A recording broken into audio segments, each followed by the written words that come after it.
Buenos días nuevamente. Hoy vamos a hablar de las escuelas de interpretación histórica. Hay 4 tipos de escuelas de interpretación histórica. Vamos a analizarlas, cada una de ellas, rápidamente. Las escuelas de interpretación histórica son aquellas instituciones, aquellas escuelas, aquellas agrupaciones de personas que se dedican a la reconstrucción o a la comprensión y explicación de los hechos históricos, de todos aquellos sucesos, eventos que han ocurrido en un tiempo y en un lugar determinados. Estas escuelas tienen distintos enfoques o distintos métodos de estudiar y analizar la historia y de ver y de explicar la historia. Por ello, utilizan diferentes técnicas, diferentes métodos, diferentes instrumentos para interpretar y comprender estos datos. Las 4 escuelas de interpretación histórica más comunes o más usuales y las de mayor trascendencia o vigencia son la escuela positivista, la escuela historicista, la escuela del materialismo histórico o materialista histórico y la escuela de los anales. Vamos a ver la positivista, de qué se trata. La escuela positivista es definida como un movimiento filosófico que se desarrolló en Europa, específicamente en Francia, durante el siglo XIX. Según los expertos de la escuela positivista, un conocimiento es válido solo cuando proviene de la observación y la experiencia. Por ello, esta escuela critica dura y severamente la superstición y la especulación en el contexto histórico. ¿Qué significa esto? En pocas palabras nos está diciendo que los que se consideran positivistas o los que pertenecen a esta agrupación o escuela es porque ellos estudian los hechos o los fenómenos que han ocurrido a lo largo de la historia de la humanidad y para ellos solamente va a ser válido un conocimiento, un tipo de evento, solo cuando ellos tienen existe la evidencia de que puedan observarlo y lo hayan experimentado, lo hayan reproducido a través de una instancia, a través de un instrumento, a través de un laboratorio, etc. Por ello, su método es muy crítico, es muy razonable. Es decir, en otras palabras, cuando nos hablen de positivismo, nos estamos refiriendo a la ciencia. En otras palabras, se refiere al método científico. Los representantes o exponentes de esta escuela de pensamiento que es positivismo, uno de los precursores es Leopoldo von Ranke, pero al quien se le considera como el padre o el representante principal es Augusto Comte. Augusto Comte, que es un francés, un sociólogo francés, que fue el primero en utilizar el método positivista, o a él su corriente de pensamiento se le llama positivismo. El positivismo usa el método científico para afirmar y plantear hipótesis.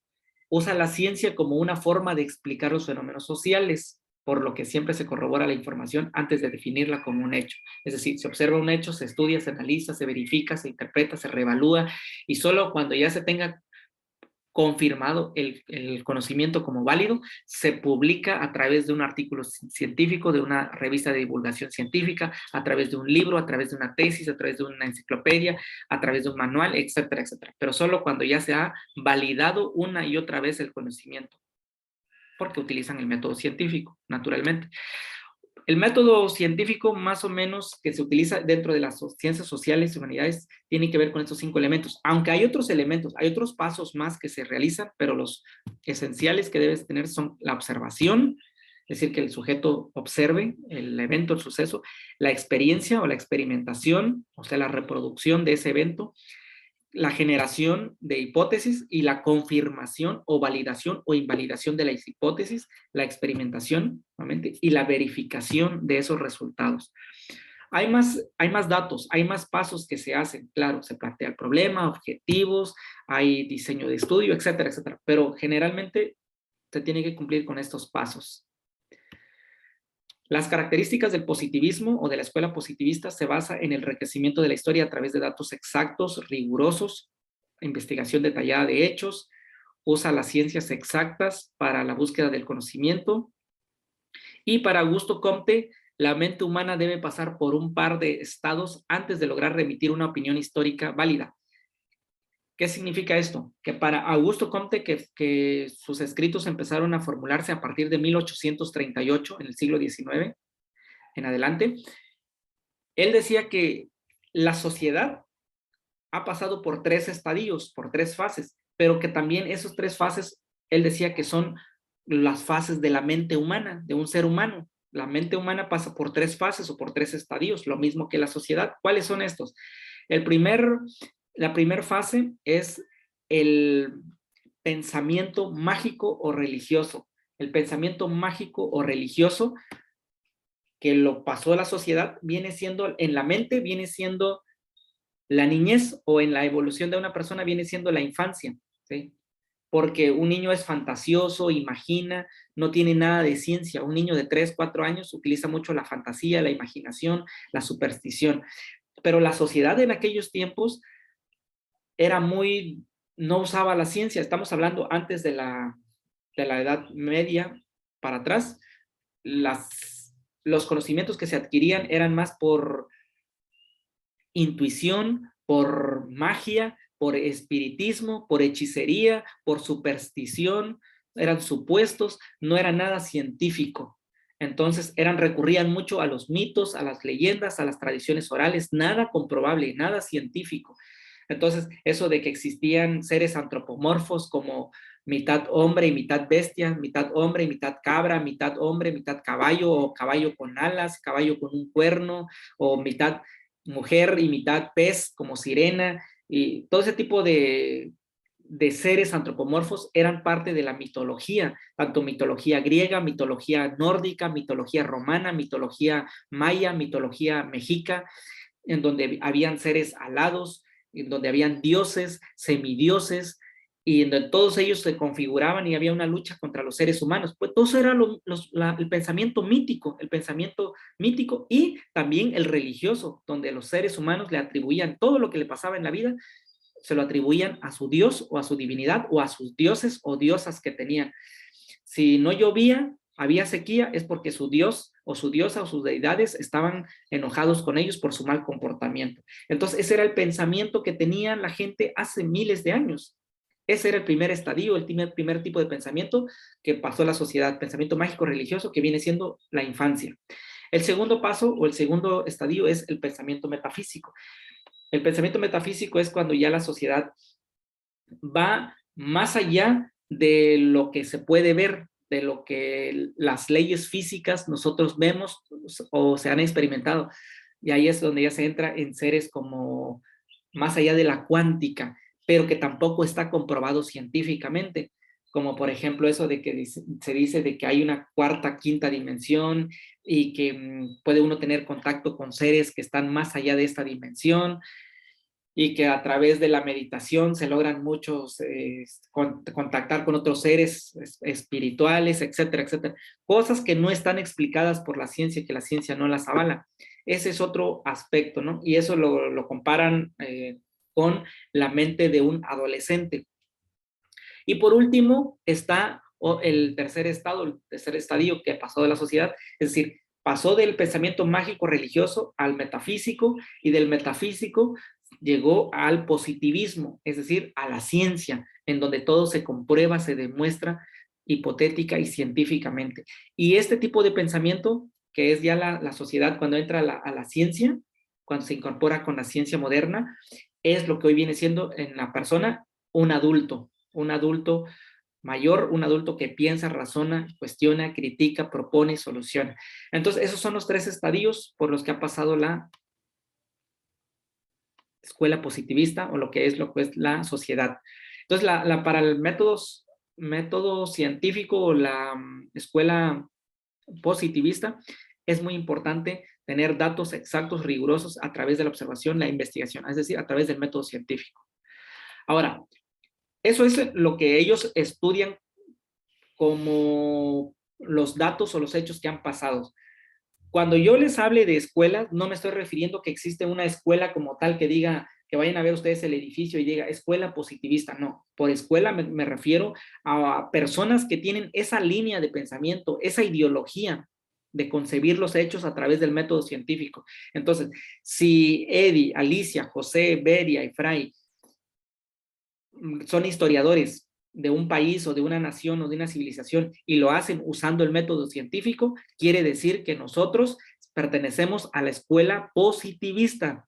Eso sería, que pertenecemos a esa agrupación, a ese conjunto de personas que se dedican a hacer investigación y a recolectar datos históricos usando el método científico. Ahora, por otro lado, hay otra escuela de pensamiento que recoge datos históricos y que hace historia y que se llama historicista. Esta escuela o este movimiento, esta agrupación de personas que tienen esta ideología, surgió como una reacción a la razón y al concepto de progreso que se juzgaba a cada cultura, o también como un rechazo a la exigencia de que la historia tuviera que demostrarse empíricamente todas sus explicaciones. Esta surgió también en Europa, específicamente en Alemania, entre los siglos XIX y siglo XX. El método positivista usa la razón, usa la ciencia, el método científico. Entonces, el método historicista es una crítica o estar en contra, es una oposición del método científico, es una oposición a la escuela positivista, rechaza la razón, porque ellos dicen, no todo se tiene que demostrar empíricamente, porque uno no puede estar en 1525, yo ya no puedo regresar allá para poder observar y experimentar y ver si eso fue cierto o no es cierto.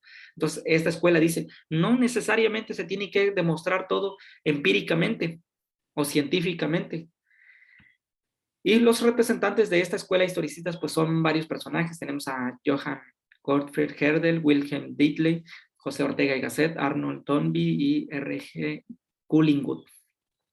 Estos son los representantes. Ahora, el método que utilizan ellos dice que los historicistas utilizan más la ciencia del espíritu que las ciencias exactas, que en lo que viene siendo el método científico. Al contrario de otras escuelas, la escuela historicista niega la existencia de leyes históricas y físicas, niegan que exista una sola verdad, porque los positivistas dicen que hay una sola verdad. No pueden haber dos verdades ni tres verdades. Es una sola verdad la que dice la ciencia. Y en cambio, estos historicistas pueden decir que sí, pueden haber varias interpretaciones, no solamente una. Entonces, el historicismo concibe el hecho histórico como único, irrepetible, y ve a la historia como una forma de evolución del mundo.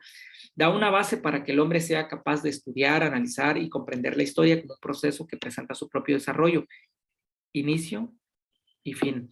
Todo lo que pueda afectar al hombre, o sea, como hechos científicos, hechos artísticos, religiosos o políticos, todos esos hechos son considerados históricos y son objeto de análisis profundo. Para ellos, para los historicistas, no existe una sola verdad. Esto da cabida a que cada quien pueda tener su propia verdad y todo eso se pueda confundir y pueda caer en la especulación. Por eso los positivistas critican a esta escuela historicista, porque dicen, bueno, si cada quien tiene su propia verdad, pues todo se vuelve relativo, el conocimiento se vuelve relativo, tú tienes tu verdad, yo tengo mi verdad, y la gente ya no va a saber a quién creerle, sino que cada quien va a tener su propia verdad. Y en cambio en el método o en la escuela positivista hay una sola verdad. Bueno, por otro lado está el materialismo histórico, que es otra escuela, es otra agrupación. Esto fue un término usado usualmente o inicialmente por Friedrich Engels, quien en conjunto con Carlos Marx y Lenin, también un ruso, fueron personajes que crearon un movimiento político, social, revolucionario.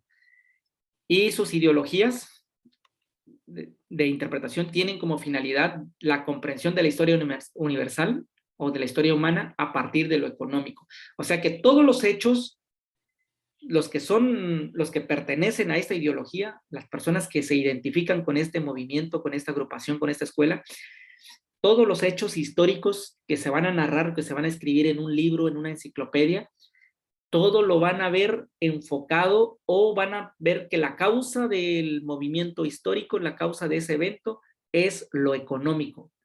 No lo social ni lo político, más bien lo económico es lo que detona un hecho o un suceso.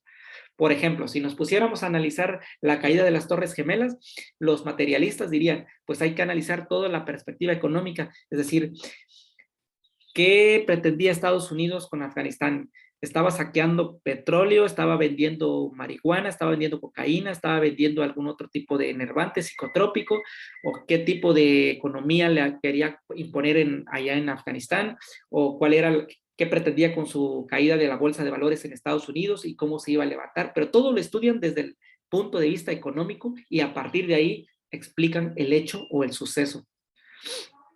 Esta escuela también surgió en Francia durante el siglo XIX. Y sus representantes, ya los dijimos, son Friedrich Engels, Karl Marx y Lenin. El método que utilizan es la dialéctica. Sus características más sobresalientes es que ellos explican el desarrollo de la humanidad a partir de una lucha permanente de las clases sociales, es decir, el conflicto entre opresores y oprimidos, proponiendo una igualdad social. Para Marx, Engels y Lenin solamente habían dos clases sociales, los ricos y los pobres, los capitalistas y los obreros, los explotadores y los explotados, los opresores y los oprimidos, solamente dos clases sociales. Y ellos luchaban porque hubiera una equidad, una igualdad, e incitaban a la sociedad a que se levantaran en armas a los obreros para derrocar al sistema capitalista.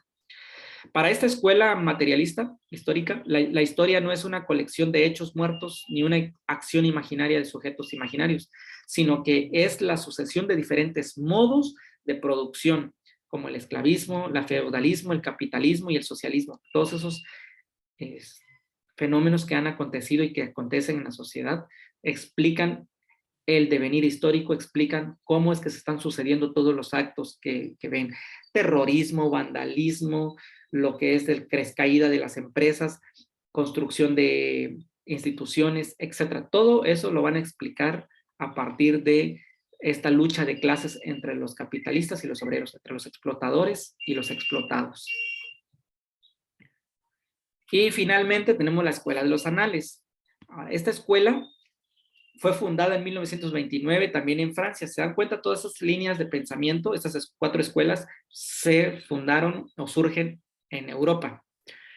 Es conocida por ser una de las corrientes historiográficas más importantes del siglo XX, y en especial de la historiografía francesa.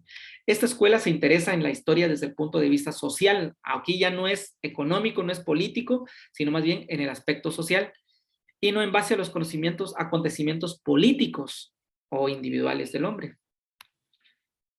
La escuela fue fundada por, esta escuela de pensamiento de los análisis fue fundada por Lucien Febvre y Marc Bloch en 1929 en Francia. Estos son los máximos representantes.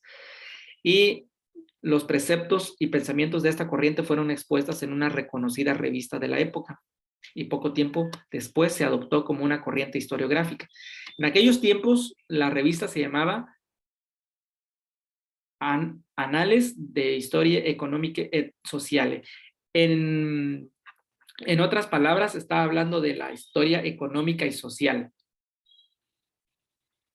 Y como así se llamaba la revista, entonces ellos dijeron, bueno, pues vamos a ponerle a nuestra agrupación, a nuestra ideología, a nuestra escuela, ese mismo nombre que tenía la revista. Y por eso se llama así, Escuela de los Anales. Esta se basa en una metodología de las ciencias sociales. El método que ellos utilizan es el método de las ciencias sociales. Cuando hablan de método de las ciencias sociales, recurren a las demás disciplinas, a la historia, al derecho, a la economía, a la demografía, a la estadística, a la educación, a la psicología, al derecho, ya lo mencioné, a la geografía, a las ciencias políticas, y a todo un conjunto de disciplinas recorren a todas ellas para analizar el hecho o el fenómeno desde todas esas disciplinas y poderlos explicar en una visión más completa, más profunda y más amplia.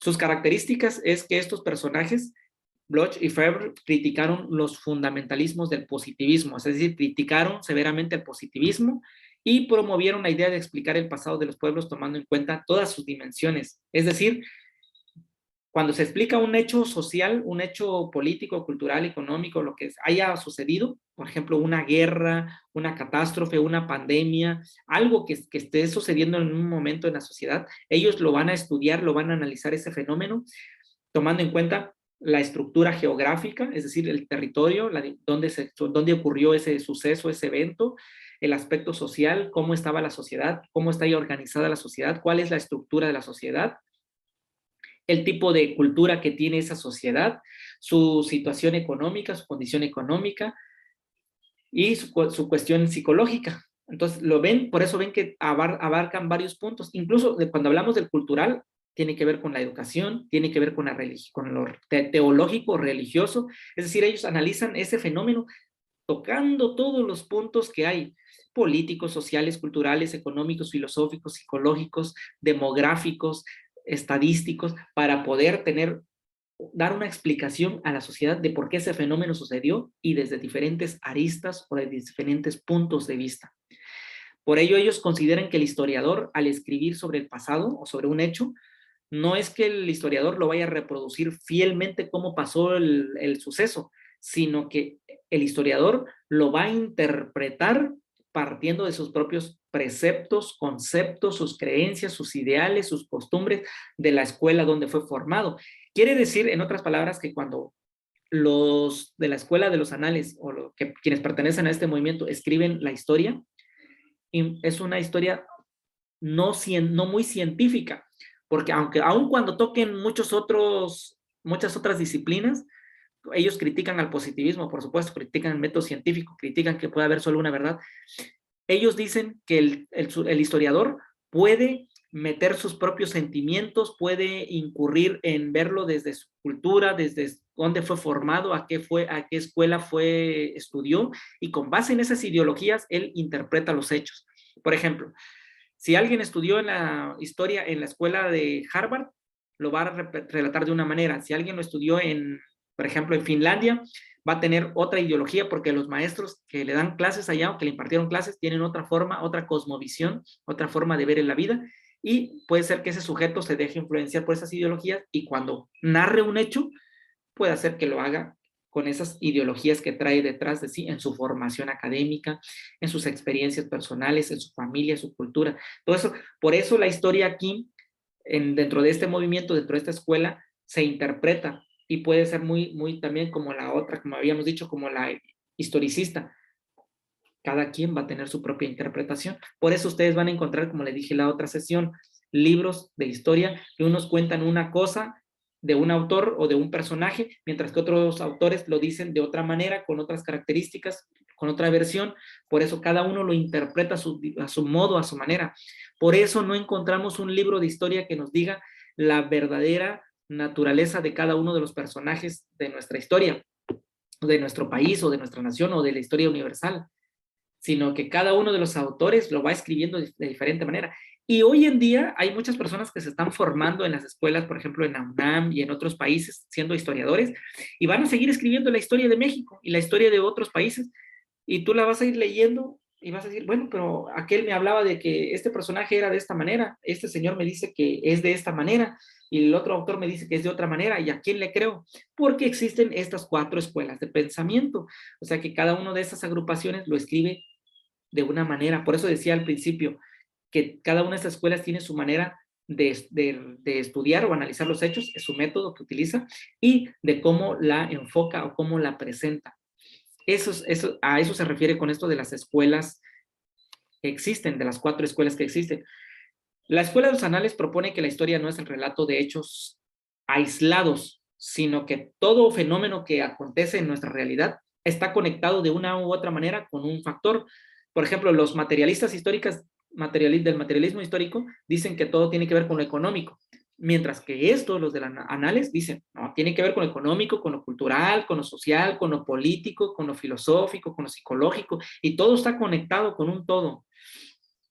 Entonces, aquí es lo que ellos explican los hechos a partir de fenómenos colectivos, procesos que afectan a grupos sociales. Es decir, toman en cuenta todos los detalles dentro de una sociedad.